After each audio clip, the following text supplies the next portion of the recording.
So over the course of the last week, I saw two very interesting videos on my YouTube homepage. Number one was from friend of the show, Synthetic Sports, who dropped this video called How Giannis Became Underrated. And then 22 hours ago, Kenny dropped this video, We Need to Have a Conversation About Giannis. Now, I'm going to be honest. I thought something went on with Giannis that I just didn't know about, like some crazy injury happened or something. I believe the conversation is about, like, is Giannis become underrated in 2024? It is an interesting discussion to have. Links to, honestly, both of their videos will be down below. Gonna be reacting to Kenny today. Let's get it going. What's the word, y'all? Has Giannis somehow become underrated? It's a question for today. And I know that sounds wild because he's widely considered one of the 3 best players on the planet. But part of me still believes that he's underrated. Welcome to the offseason where I'm just going to turn on the camera and ramble every once in a while. I need to know where he got that shirt. About some basketball stuff. Leave a like if you enjoy it. Now, if you ask the majority of NBA fans who's the best player on earth, they're going to say Nikola Jokic. I am one of those people. I firmly believe that Jokic is the best player on this planet. But the title of best player in the league or best player on earth is one of those ones that is always in flux. I mean, kind of. LeBron had it for maybe a decade, but for the most part, it is in flux post the LeBron James best player in the world thing. We saw Steph Curry get some conversation for best player in the world. We saw Kawhi Leonard get some conversation. Again, we're talking about the finals run. That was ridiculous. We saw him get some conversation of best player in the world. Kevin Durant had his little bit of time. You know who low-key had a case that, like, we just don't want to acknowledge, but at that time, like, if you had him number one, no one really batted an eye for real. Anthony Davis. Post-bubble, if you had AD in your top 3, honestly top 2, would you really get pushback after 2020? I don't think so, to be honest with you. But then Giannis had it for a few years, and now it is Nikola Jokic. But after the playoff run, I'm sure there are some fans that are going to say, no, it's Luka Doncic. And that's part of the conversation. Because to become the best player in the league or the best player in the world, it's not strictly based on your skill, right? It has a lot to do with a lot of different things. Again, skill plays a huge part. You have to be able to do the thing that you're paid to do. You got to be one of the best at basketball, but you also need some success in the postseason. Again, if you ask me who the best 3 players in basketball, they're going to say Jokic, Luka, and Giannis in some order. Joel Embiid is not typically in that top 3. And it's not because he doesn't have the talent to compete with those 3 dudes. It's because he hasn't had the postseason success. Where Jokic, we saw him win a championship last year. Giannis, we saw him win a championship a few years before that, if not, was that the year before that? 2 years before that. And then we just saw Luka Doncic get to the NBA Finals and lose, but they have had that postseason success where they are guys that get to the postseason and raise their level of play. And that's one of the reasons why Joel Embiid is not literally in that conversation. So I feel bad for Embiid, though, because I understand if you're sick of him being injured, which, again, no one is blaming Joel Embiid for getting injured. No one is saying Joel Embiid wants to be injured. But if you're done just giving him the benefit of the doubt, like, I get that. But truth be told, yeah, the talent has always been there with Joel Embiid, especially the last 4 years to be in the discussion for best in the world. It's just every single playoff run. You can't argue that he underperforms, but it's kind of hard to perform to your standards when you're injured. And he's always playing through injuries, you know? But it is tough, though. It is tough because Embiid has had some monster seasons over these last couple of years, bro. It takes a lot of things. So Giannis, before this new era of Nikola Jokic being the best player in the world, was widely considered the guy. He was having success in the playoffs, obviously having a ridiculous closeout game on the highest stage matters a ton, where he can drop 50 in a closeout game and then shoot 90-something% from the free throw line as a career, 60%? I don't even know what the career stats are. Career 65% free throw shooter, and in a closeout game, he shot 90-something%. Like, that's insane. But since the ring in 2021, the success for the Milwaukee Bucks in the postseason hasn't been as high. And because of that, he has kind of fallen, because I don't think Giannis is any worse today than he was in 2021 when he was widely considered the best player in the world. If anything, maybe his defensive impact has dropped 6%, but he's still one of the best players in the world. But he has... I think this is a part of the conversation about, like, LeBron, Kobe, and Jordan specifically messing up our perceptions with, like, how good best in the world players should be. Specifically now that we're in this extremely talented parity era. Because typically when you get anointed the best player in the world, that typically means, yo, he's about to start a crazy run of championships, a crazy run of, at the very least, like conference finals appearances. And I believe since 2019, to be honest with you, when those conversations started with Kawhi, the guy who's been anointed as the best player in the world just didn't have this crazy dominant stretch afterwards. You know what I'm saying? Kawhi hasn't really done anything since 2019. And then after that, AD and LeBron, same thing. You know, they made it to the Western Conference Finals once, but after the bubble, not much has happened with them. Giannis, like Kenny's saying right now, after 2021, knocked out in the second round, 2023, first round, in 2024, first round. Now, injuries did have a part to play in that, but nevertheless, that was the case. 2023 was Jokic. They got bounced out in the second round too. But again, I do still feel like a decent amount of people are giving Jokic the benefit of the doubt. But if Jokic gets bounced out in the second round again last season, it would literally be the same timeline that Giannis had. Win a championship, get bounced out in the second round the year after, and if you get bounced out again before the Western Conference Finals or before the finals next season, I'm pretty sure Jokic is not going to have that best player in the world moniker anymore, especially if one of the other dudes make a deep playoff run, specifically Luka again, maybe. SGA getting in that discussion. Tatum in that discussion would be funny as fuck, but I don't think that's going to happen. People don't like Tatum enough, but nevertheless. Has fallen from the best player in the world because Jokic has overtaken it. He has risen instead of Giannis going down. You know what I'm saying? And a lot of that is because of the postseason success or lack thereof for Giannis in the Bucks since the 2021 NBA championship. In 2022, they win a first round series against the Chicago Bulls, where there was no resistance in that series. It went 5. The Bulls got 1. But then they get to the next round and they go against the Boston Celtics. And that goes all the way to 7. But there's no Chris Middleton. And obviously we can see from the finals appearance and years before that Chris Middleton is one of those dudes for the Milwaukee Bucks that him being there, even if it is 70% of him, is extremely, extremely important for the team's success. And that's not negating the success that the Celtics had in the season or taking anything away from it. But when you lose in the playoffs in the second round, the conversations kind of shift. And I don't remember it. I'm going to look up what Giannis averaged in that series.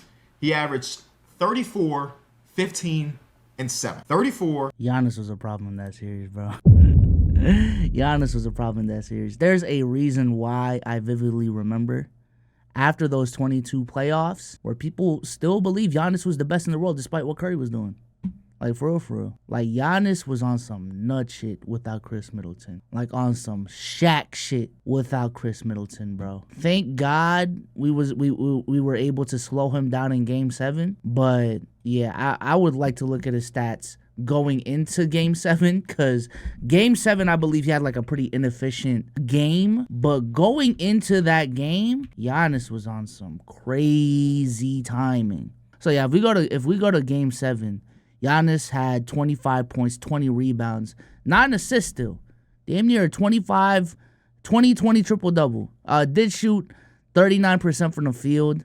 I believe we played pretty decent defense on Giannis, and I believe it was 1 of 7 in the fourth quarter.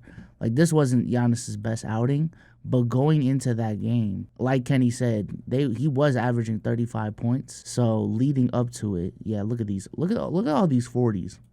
Look at all these 40s. 35 points, 14 rebounds, 7 assists, 47% from the field. I don't know why Giannis was taking 4 threes a game, though. That's kind of weird. Like, all right, Giannis, I don't know what you're trying to prove right now. Yeah, it moved down to 33.9, but still a flat 35 for a 6-game sample size against that Boston defense, which people were having historic conversations about that Boston defense specifically. Yeah, no, Giannis was on some crazy timing. And 7. And in this, his second best player, Drew Holiday, his averages were 21, 6, and 6 on 36% from the field, 30% from 3. So overall, it just wasn't the supporting cast that Giannis really needed. And then we get to 2023, and everybody remembers the legendary run that the Miami Heat went on, where they went against the Milwaukee Bucks in that first round, and they beat them in 5. As a play-in team to beat the number 1 seed in 5, like, even though Giannis only played 3 of those games, they lost all 3. Even though he only played 3 of those games, that takes a little bit away from his overall ranking. It's rare that we see a 1 seed fall to an 8, regardless of the circumstances, regardless of the injuries that may have been in place. And then that leads us to this postseason where he did not play at all. So Giannis has had the last couple years of him dealing with a bunch of injuries, or his counterparts, his co-stars dealing with a bunch of injuries. So he has fallen off of the top player in the world, or really in the general conversation. But man, that guy is ridiculous. Now, you know, Giannis is such a unique player. And even Shaquille O'Neal said this, that if there's anybody in the current basketball that reminds him of himself, it's Giannis, because he is all force all the time. Where when you talk about Giannis being in the conversation with best player in the world still, if you're talking on Twitter, you're going to get this one clip. And this subjectively is a funny clip. Blake Griffin was on his last leg in the NBA, and Giannis is trying to break him down, and he can't. Where's the bag? How can you be the best in the world if you got no bag? I just think it's a funny clip, objectively. But obviously that doesn't tell the story of Giannis. This season, Giannis finished 4th in MVP, and he averaged 30, 11, 6.5, and had his most efficient season of his career. 30, 11, and 6.5. And had his most efficient season of his career. Which is saying a lot. And wasn't even really in the conversations. He was the odd man. He was the odd man. It was Jokic, it was Luka, and it was Shea as the top 3 for most people. And he was the odd man out. And that's insane. And I'm not saying that the voters are wrong in that, but it's just showing that, like, what Giannis has been doing over the last couple seasons, we've just become accustomed to, that it doesn't even pop anymore, because he's been doing it since 2018. 30, 11, 6.5. That's... I say this with Giannis, bro. I've been saying this since 2020, because the MVP race between Giannis and LeBron that season was so ridiculous. Even looking back, I truly do believe Giannis should have won that unanimously. Imagine LeBron James. Just close your eyes, bro. Imagine LeBron James averages 30 points, 14 rebounds, 6 assists, shoots 55% from the field, playing DPOY level defense, led his team, I don't give a fuck what the conference is, to a record on pace for 60 to 63 wins. You would give that guy unanimous MVP. You would give that guy unanimous MVP. Period, point blank. But just because it's Giannis going up against LeBron in that race, now Giannis didn't win MVP. And even in these last couple of years, I don't want to say Giannis was really robbed of any specific MVP, because Jokic and Embiid really have been that good.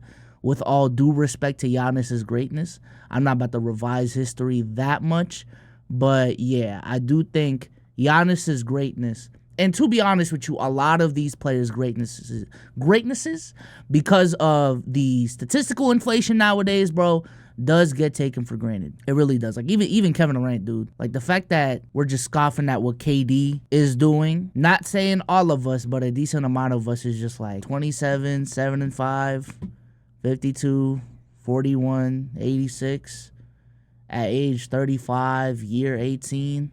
I mean, that's cool. Is he even top 5? Like, it's crazy, bro. We live in such a talented era that we can even have the luxury to remotely, like, ignore these numbers, bro. It's insane. It's insane. And one of my predictions for the season, because I've been trying to put together this thing of, like, I don't even call them bold predictions, but, like, just predictions in general.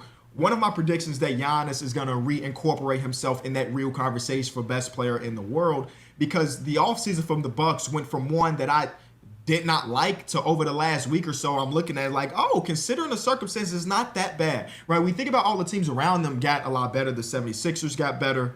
The Boston Celtics did get better, but they're the same exact team, which is a team that won the championship.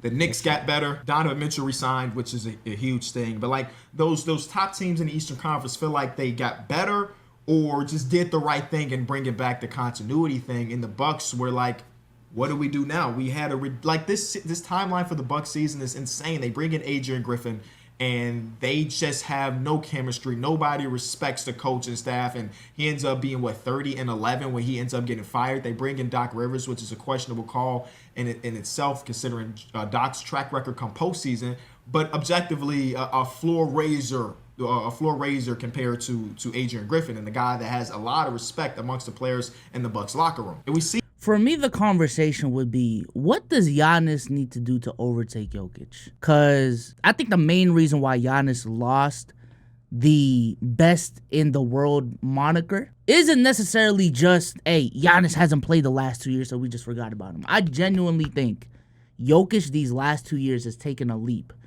That wasn't the same Jokic in 22 and 21. So now we're looking at Jokic, and we're looking at 25 to 28 points a game. We're looking at 10 to 13 rebounds a game. We're looking at 8 to 10 assists a game. I can't lie, that dude is a walking triple-double.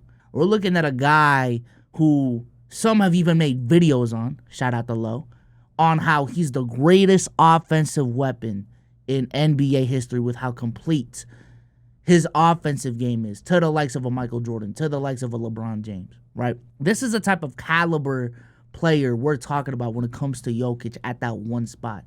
And also defensively over these last 2 years, nothing to brag about, not Giannis level, not Joel Embiid level, but he's also gotten better to the point where he's not just a cone on defense. You know, he's not a defensive liability out there. You can have a pretty solid defense with Jokic at the helm, or not necessarily at the helm of your defense, but just in that starting lineup. You know what I'm saying? Like, Jokic has genuinely made strides in that. So for Giannis to overtake Jokic, what that needs to look like, I personally believe that, number one, we need to see Jokic drop in the playoffs again. Because I think a really big part of Jokic's case is the fact that in the playoffs, he elevates his play. In the playoffs, he becomes, you know, from 25, 12, and 8 to like literally 33, 12, and 7. Like a whole different Jokic is in the playoffs, at least in 2023. If Jokic drops again in the playoffs and doesn't go crazy in the playoffs, I think that would really help Giannis. But in terms of Giannis's play specifically, playoff success, I feel like would personally play a part in terms of winning the overall public. But in terms of his play, I would love to see Giannis really work on his half-court play and playmaking. Not to say that he didn't make improvements last season. I don't want to just look at assists, but, you know, he did average 6.5 assists, which, you know, is pretty damn close to 7. Didn't have like crazy high turnovers as well. You know, that's the season that Giannis was poised to have last season. So in this next upcoming season, I'm not expecting 7. Hey, I ain't gonna lie, if Giannis gets a 7 to 8 assists, and we're looking at 30, 12, and 8 from Giannis now on the same efficiency with the same defense that he's been bringing to the table all of these years, I think that case would be amazing. I'm not gonna do the, hey, if Giannis gets a 3 ball, we could have an interesting conversation. It would be nice. Let me say this in terms of like being better as a shooter. It would be nice for Giannis to go up to 75%, because I do think Giannis is capable of that, right? Just 2 seasons ago, he shot 72%. He's even had seasons, and I understand this is like we're talking about 7, 8 years ago, where he shot 76, 77% on 8 attempts a game.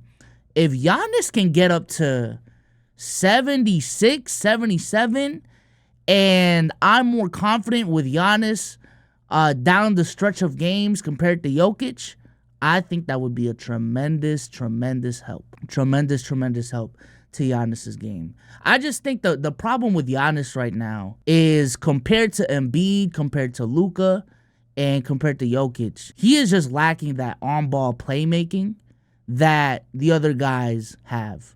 You know what I'm saying? Like, when you think of Giannis, you're thinking of a lot of rim running. You're thinking of, you know, just being a play finisher instead of a play initiator compared to the other guys running in transition, compared to the other guys. Like, this is what I think of when I think of Giannis, which are still extremely valuable skills to have. But in terms of that best in the world conversation, I think it's really, really hard to lock in that position without having those on-ball playmaking abilities. You know, the last time I think someone who really didn't have that compared to other players in the league that locked that position in for a long time was Shaq in the 2000s. After that, it's been Kobe, LeBron, may even throw a year of D Wade in there.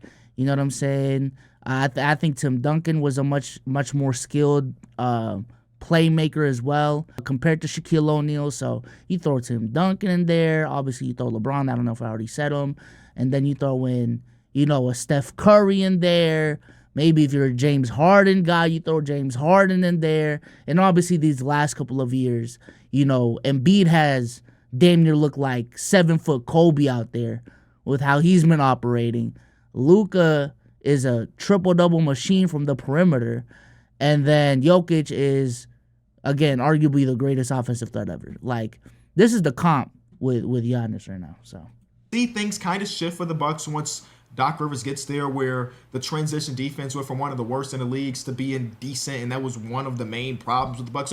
So like there are some things with the coaching change that you could look at and say, hey, now that we have a full offseason of them working together, it should be better. Now that we have a full offseason of Dame and Giannis, their two-man game should be better. Because I remember Doc Rivers was talking on someone's podcast, and he was talking about how Damian Lillard basically didn't work out at all in last offseason because he was so afraid to get injured before getting traded. I'm assuming that he's been working out again. I mean, it's a lot of if there's any singular person with a bunch of pressure on him this season, it's Damian Lillard, and he's the type of player that I think he's going to take that pressure and turn it into success. But the coaching staff new offseason, Dame and Giannis new offseason, and Chris Middleton is going to get his ankles procedured on. Both of his ankles just don't make sense to me. But still, they should be better. And there were so many rumors about the Bucks trying to package Bobby Portis and Pat Connaughton to make some changes. So many rumors about them wanting to play defense different than the Brook Lopez drop coverage, so maybe Brook Lopez is on the move. And none of that has materialized in the trade. I just feel like those guys don't have as much trade value as they believe, especially with Brook being almost 40. So they didn't have a ton of wiggle room when it comes to making their team better. But I could argue that all three of the pickups they got on vet minimums are going to be better than some of the people that they were playing last season. And some of this was because of injury. But in the postseason this season, Gallinari played minutes. Jay Crowder played minutes. Pat Connaughton, who fell off and maybe he can get back better, played minutes. Where they got to that second unit and it's like, man, can Derry Bird hit 6 threes for us so we can stay in this game? And now they brought in some dudes that are just objectively better. Like Gary Trent Jr.'s market being a minimum contract is insane to me because he's a good NBA player. He's not the same. Gary Trent being a minimum. I understand I made my jokes on Twitter talking about, as a Celtics fan, I'm not worried about Gary Trent Jr. But yeah, them getting Gary Trent on a minimum that's wild. That's wild. Defender that he might have been 2-3 years ago, but maybe being in a situation on a competing team, he can get back to that because at one point in time, the dude was in the passing lanes like crazy, leading the league in steals, and a guy that can catch and shoot at 40%, but also move the ball if the open shot is not there. That's an upgrade. Malik Beasley and him offensively can both shoot the ball very well, but I don't count on Malik Beasley to make the extra pass as much as I do with Gary Trent Jr. So that's a huge upgrade. Now, maybe not a huge upgrade, but an upgrade nonetheless. Taurean Prince, last year on the Lakers, he was kind of expected to be way more than what he actually is. And I think on the Bucks, they wouldn't have that level of expectation. So I feel like he'll just be, even if he provides the exact same amount of presence and the exact same amount of productivity, that's an upgrade for the Milwaukee Bucks. Taurean Prince last year was asked to start. They're not asking him to start anymore, but he still was a 39% three-point shooter. I mean, his defense is not as good as once upon a time. But again, another 39 to 40% three-point shooter. And lastly, you have DeLon Wright. And throughout DeLon Wright's career, his shot has gone like this. And hopefully you get one of those good shooting years. But another guy, passing lanes like crazy, good defender, and just a better backup to Damian Lillard. So I don't know if I'm talking myself to thinking that the Bucks can compete with the Boston Celtics for the Eastern Conference or compete with some of the other teams for the Eastern Conference. I'm going to say this right now. I genuinely think they can. Some of y'all might think I'm like underrating the Celtics to throw them some bail if they lose or some shit. But I've been consistent with this even throughout the playoffs. The biggest threat to the Celtics are the teams with dominant bigs. And I'm talking about the Nuggets. I am talking about the Sixers. I am talking about, if they get their shit together, the Lakers. I'm talking about the Spurs if, like, you know what I'm saying? Like, Vic makes that insane leap. Hell, the Heat, if Bam makes some crazy leap, they may be back in the mix. But the Bucks specifically, because we have the track record of playing against them, Giannis specifically giving us a lot of trouble all the way back in 2018. Them beating us in 19. They beat us in 19. Yeah. The Bucks, another if they get their shit together team. If the Bucks get their shit together, boy. Yeah, if I'm this up, hey, and Kristaps is still injured the way he is, we are really gonna need Kristaps in that series. Way more than what people tried to make it seem like we needed Kristaps against the Mavs.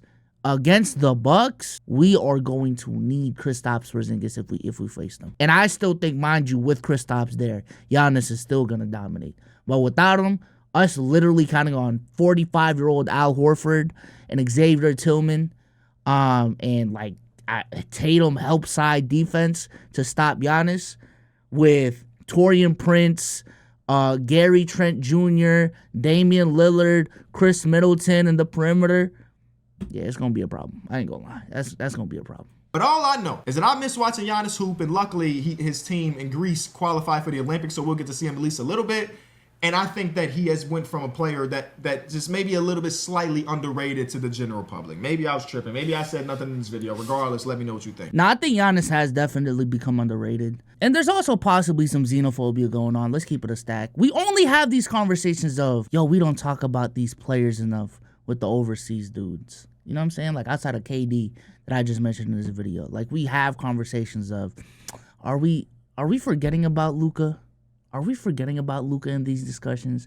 Even these last playoffs, the whole who's the face in the league, Luka was right there the whole time, but we just kept on scoffing him because Anthony Edwards was coming. Giannis, same thing. You know what I'm saying? Jokic, same thing. And is it partially due to how they move and how not charismatic they are? Which I'm going to be honest, I don't think that applies to Giannis specifically. Because Giannis is a pretty charismatic dude. He's a pretty happy dude. You know what I'm saying? He likes being in front of the camera, but maybe it's just because he has an accent and, you know, you have trouble understanding him. He's not as quotable as a LeBron James, as a Anthony Davis. Not even Anthony Edwards, excuse me. I don't know. Maybe that's a factor in all of this. All of these things are a factor, to be honest with you.